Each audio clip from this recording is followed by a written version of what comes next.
Hello, vinyl community. So Sean with another video, and for this video, it's going to be starting my Fs in my collection. Starting the Fs last week, I did finishing up the E section. Now I'm at the F section of my journey to show my vinyl records. I just hit the 2-year mark. I got a notification a week ago.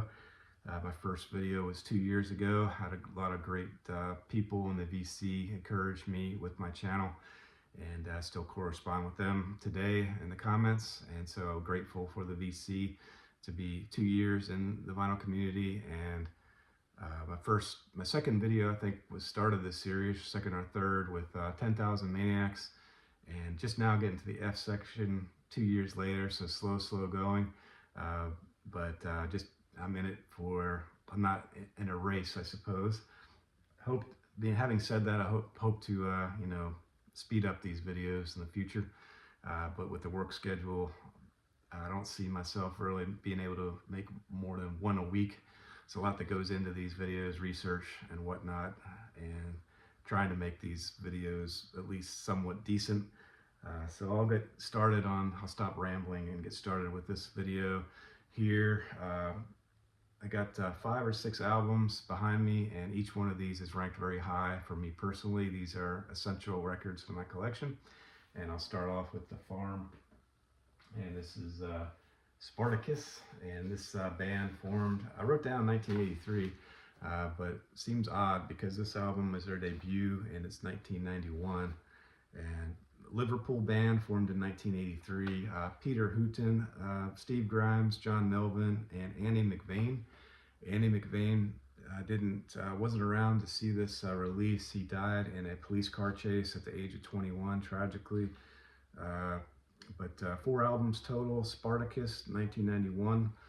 Love See No Color, which was a flop, that followed this one. I think it was Sony Music, and Sony dropped them after that record.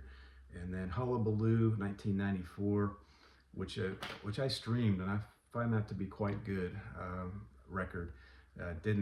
Wasn't the same. This is like a psychedelia dance, baggy. They call it the baggy movement, or the baggy scene, which goes along with the Happy Mondays. And was it Moby Grape? Maybe I've got that name wrong, but I feel like The Farm are very much like the Happy Mondays in that same sort of category, just like a dance type of band, with some psychedelia, like I said. But everyone knows the song Groovy Train off this one, or many people do, and also All Together Now. And I just saw a YouTube video on the 30th anniversary or something like that, or one of the anniversary videos of this album. It was interviewed by a UK channel.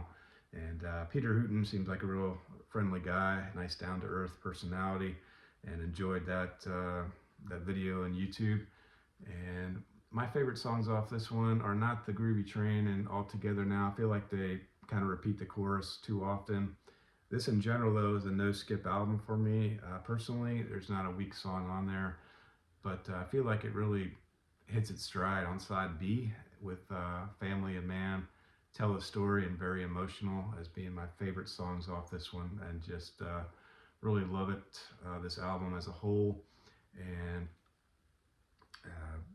Northside was another band that you could maybe fit into that Farm category. And some say Stone Roses, but I just don't see Stone Roses as being in the Farm category during this particular album. There's a lot of mixed opinion on this band. Flash of a Pan band, many people think is a one-hit wonder with this Spartacus, and a lot of people just don't really take them seriously. For me personally, it's got this album holds up for me. That's why I rated it so high. And one reviewer said, "The Farm are far from the cream of the crop of the British rave scene, which is why Spartacus, despite its UK commercial success, has long since fallen into a permanent K-hole." I don't know what a K-hole is, but alternate title is Sell the Farm. But anyway, it says, best advice, don't buy it, and he rated it as a B+. So that was one alternative opinion that, not for everybody, I suppose, The Farm, but I really enjoy it. And this one came out with the a bonus LP for the 30th anniversary edition. And it doesn't have all the songs on it, but it's the Spartacus Terry Farley remix EP, which was nice to include that. And the actual vinyl itself on the album is a pretty cool, kind of like a, I don't know, whatever you call that, nice little custom label, green custom label. Very good plus edition. I bought in Nuremberg, Germany. This album goes for a pretty high price in the U.S. Because it's just hard to find. So the people, if you do find it, it's pretty pricey, I think, to get it. So happy to get this in Germany at the Christmas market with my son, and that's the farm Spartacus. And I do want to include one thing on the original inner sleeve. It does have album rejection letters. I guess since they formed in 1983, I wrote the first album didn't come from '91. Just very difficult for them to get a record label. And they have rejection letters from 3 record companies, one of them being Island Records, saying no, they can't sign them, it's not for us. So enough on the farm. All right, the second one is Donald Fagen, The Night Fly, and this is jazz. So if this is jazz, then I'm a fan of jazz, but I think this is more like pop jazz. So IGY, Ruby Baby, and New Frontier were the singles off this one. Not a no-skip album for me personally, but one I rank so high because some of these are great songs, such as IGY, New Frontier, and The Night Fly are probably my favorites off this one. Not a huge fan of Ruby Baby and Walk Between Raindrops, but all in all, just a solid album. Steely Dan, of course, Donald Fagen. This is actually Donald Fagen on the cover. I think he doesn't take many pictures of himself from what I've read. He's kind of a recluse, doesn't like to be out there in the spotlight. And I think this back cover was, I don't know if this is where he grew up in New Jersey or not, but it shows a window, which I read was his bedroom window when he was a child. I'm not 100% clear on that, but yeah, it's pretty much summarizes his positive outlook growing up in the late 50s and early 60s, getting into the music industry, where he was inspired by jazz radio, The Night Fly, and then IGY has a song full of inspiration, and you can't not smile when you hear that song. And New Frontier is the same, just a positive, upbeat type jazz pop record. And this copy is inexpensive, but it sounds great on my turntable. This is known as an audiophile type album, not this version, of course, but this is one where you touch your stereo on. From what I've read, a lot of people have done that. Favorite songs off this one, I just told you, and I think 4 studio albums by Donald Fagen. This one, and then his next one wasn't until 1993. And then after that, it was 2006, and then 2012 was his latest, which was a long time ago. He's still alive today. And Steely Dan, I guess, had an album that I need to check out, and it was in 2000. That's the last Steely Dan album, because I was just curious if it was Steely Dan where it was reformed, or if it was a solo album, which is the latest. And apparently it's the solo album 2012. But looking to hear some of those lesser known Steely Dan albums as well in 2026. All right. Okay, and now I'm going to the third band. I only have one album from the fall, just a band I've always loved growing up in the 80s. And the only one I have is the fall. This is I Am Curious Orange, which Curious spelled with a K, and Orange spelled Oranj. So I don't know. It's supposed to be orange. That's how you pronounce it. But there's the band there sitting on a hamburger or some sort of sandwich. This was actually a sort of like a performance, for like a Broadway type performance album. So English post-punk band formed in 1976 in Greater Manchester area. Many lineup changes with Mark E. Smith as the the only constant in the band, but the long-term musicians, Paul Hanley, Simon Wolstercroft, Carl Burns, Craig Scanlon, Mike Riley, and Brick Smith. And Brick Smith features prominently on this one. Bassist Steve Hanley is a great bass player. But 1979 to 2007, The Fall made their albums between those.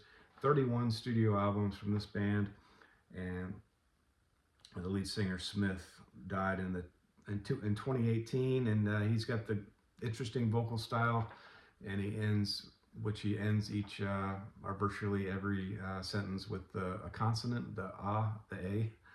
It's got a very unique style, a style that I actually really love. Sets them apart. I love just love their albums, and looking to get more, and especially the '80s albums. I think the Friends Experiment would be a great one to have, and that's also made the same year as this album here, which is I Am Curious, I Am Orange. Friends Experiment was made in the same year. This is the 11th studio album from the band, and favorite songs off this one are Big Prince, which is the first one, Big Prince, Dog Life.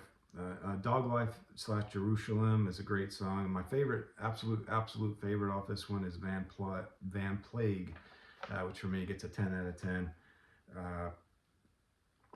Not a no skip album for me. There are some weaker tracks. Wrong Place, Right Time, Yes Oh Yes, Bad News Girl, and the last song of the album, which something written in Germany. I can't remember. I didn't write down the last song, but this is a nice, great gatefold of the performance right there, and the performance was actually in the Sadler Wells Theatre, London, world premiere, Amsterdam, June 11th, 1988. So it's actually like an actual type of Broadway show. And I got the playbill, which I'll show here shortly, and which I'll show right now. And there's the playbill, 20 September through 8 October. I guess that's when the production was. So I guess a small type production. Michael Clark and Company, The Fall. And I'll show the pretty vinyl here shortly. But yeah, anyway, so I got a nice playbill. Something to do with soccer there. Surprise, surprise, the UK soccer. And it's got pictures of the band right there. The Fall in a Broadway playbill. It's kind of strange. But yeah, got great liner notes throughout this whole album. Definitely worth a pickup if you can get it at a good price. And there's the vinyl, nice orange vinyl, which is sounds relatively good on my turntable, I would say. A pretty silent record. Happy with it. All right, and moving to my last band, I'll finish the last 3 albums with the Feelies, one of my absolute favorite bands of all time. And I need to get more albums from the Feelies, but I'm happy to have these 3 at this time. And this is the original Blue album. I feel is the Feelies. So Baby Blue, and I took out Weezer as well. Whenever I saw this Weezer album for the first time, I immediately thought of the Feelies. I was like, yeah, you're kind of similar to the Feelies. But anyway, this album here is the debut album, and this is Crazy Rhythms, and American rock band from Haladon, New Jersey, if I'm pronouncing that right. Post-punk, jangle pop, not commercially successful in the least bit. This is a 1980 album, and it's cited by REM, my favorite band, as being extremely influencing of their sound. All music referred to the Feelies as heroes of the 80s indie underground, which I thought was accurate. Great influence of theirs was the Velvet Underground, and they his voice kind of sounds like Glenn Mercer's voice. It kind of sounds a little bit like Lou Reed, in my opinion. The two constants from this band are Glenn Mercer, and Bill Million. Those are the two constants in the band. And Anton Fear was the original drummer, and he's a great drummer for sure. And favorite songs off this one, 10 out of 10 is the first song, The Boy with the Perpetual Nervousness. Just got to listen to that. I'm not going to play any snippets because this video is as long as it is. And Loveless Love is just outstanding. Crazy Rhythms to end the songs, another 10 out of 10 songs, rated extremely high. And not a no skip album for me. It does have some weaker tracks. Facila is a very short song. It's kind of catchy, but I didn't rate it near as high as the other tracks on the album. Let's see. Pause it. All right, sorry about that. Yeah, so I guess the songs that didn't resonate with me, that brought the average a little bit down, but still highly scored, is Everybody's Got Something to Hide and Raised Eyebrows. Didn't score quite as high as the rest of this album, but just love it, and nothing special on the label, just a black vinyl copy I've got here. And it does have a nice original photo of the band. Look how young they are. It's amazing. That's the Feelies from New Jersey. One member of the band moved to Florida, and not too far away from where my daughter lives. And I think he's still living there today. Yeah, I think they have like a fan page that's not too far from our house. It's in one of the liner notes I noticed. Yeah, great band, the Feelies. All right, and the second one I'll show is the one I rated the highest out of all albums in this stack, and this is their second album. This is The Good Earth. Vocal style is very different from this, from the first one. Not as frantic and not as frenzied, just like a more laid back Feelies. They got a really kind of a 2-3 or 2 or 3 chord type rhythm, which they vary in sort of speed and progression. They got a really unique sound that they kind of keep throughout the whole album. This one was co-produced by Peter Buck of REM, and yeah, Stan Dominski, Glenn Mercer, Bill Million. Bill Million's the one that moved to Florida. And then great bass player, Brenda Salter. She is just incredible on bass for this band. And then Dave Weckerman on percussion. So there's the band there, 5-piece band. In the back at this second stage, second album in their great career. And for this particular record, just rated extremely high. My favorite songs off this one are When Company Comes, ending the side 1, rated at 10 out of 10. And then also the last song, or no, second to last song on the album, Tomorrow Today. Just play those two songs. You can't, there's perfection in my eyes for those two songs. But the entire album is a non-skip album for me, and a highly rated album for me personally, which I'm sure will be in my top 20 when I rank all my albums. And just great liner notes on this particular album. Another picture of the band right there, and great liner notes telling the story of the Feelies. You probably can't see it too much, and more liner notes on this side with more pictures. And yeah, so that's all I'll say on the Feelies for that particular album. And then the last album is the Feelies In Between. This video is getting long, so I'll try to wrap this up. But yeah, on the hype sticker, 40th anniversary comes the first album of all new material, 6 years. Pitchfork rates it the glorious sound, one of the most influential bands in the history of alternative and underground music, impasse. Um, the Feelies music remains a template of formal perfection, says the Rolling Stones. And this particular album was 2017, Bar None Records, Hoboken, and there's the sleeve just has the artwork from the cover of the album, and then the old Feelies, growing up, looking grizzled and wise on this particular, photo, which I think is a great photo. They look great in my view, and like I say, she's just an incredible bass player throughout this, all the records she plays on. Just they've aged extremely well. They kind of remind me of the Bats in their vocal presentation and their rhythm.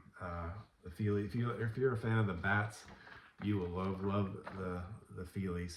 Feel is in the same type of realm for me, in the same type of music style. As far as how I rank this album, no skip, but definitely didn't rate as high as the last one I showed. Not a bad song on it. My favorite one is In Between. They start the album with In Between, and then the last song on the album is also In Between, but it's a 9-minute song that end the album, and it's just incredible. I prefer the long version better than the first song on the album, In Between. Flag Days is just super. And then Gone, Gone, Gone. More Gone, Gone, Gone, and then In Between Reprised is sort of a more up-tempo type songs off this one. And let's see. Yeah, there's more I wrote, but this video is already too long. So if you like this video, if you can give it a thumbs up, and even if you don't like it, give it a thumbs up. Any comments are appreciated, and subscribe if you'd like to, and I will respond to all comments, and thank you for watching.